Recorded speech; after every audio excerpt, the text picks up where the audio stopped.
বিড়াল কুকুর ও সাপের কামড়ের ভ্যাকসিন না পাওয়ার অভিযোগে সোমবার উত্তপ্ত হয়ে উঠল দুর্গাপুর মহকুমা হাসপাতাল চত্বর। হাসপাতালের মূল গেট আটকে বিক্ষোভে সামিল হন রোগীর আত্মীয় ও সাধারণ মানুষ। পরিস্থিতি সামাল দিতে ঘটনাস্থলে পৌঁছয় পুলিশ।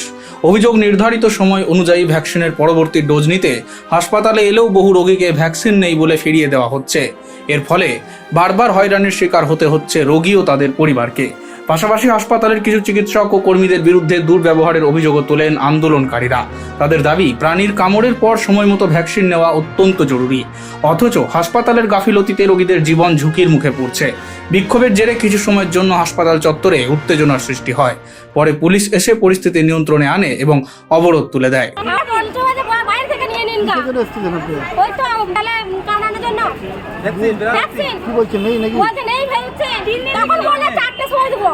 ওইখানে বলছে 4টার সময় ভ্যাকসিন আসবে, আবার বলছে এতক্ষণ বললে পুলিশে বললাম সময় দেবো। তাহলে এগুলো কি কথা হলো? কোনো কথাই বলছে না। আর বাচ্চার বিড়ালের ইনজেকশন ছিল, আমার বিড়াল কুকুর সবারই ছিল।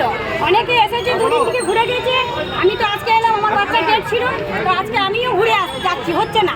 আবার ওখানে টেস্ট করছি, যেখানে ইমার্জেন্সি রুমে ওইখানে ওরা আমাদেরকে পাত্তা দিচ্ছে না।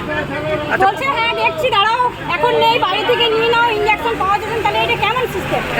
ভ্যাকসিনের এআরবি এখন একটা ইরেগুলার সাপ্লাই আছে। ইরেগুলার সাপ্লাইয়ের জন্য আমাদের টাইমটা আমরা মেনটেন করতে পারছি না।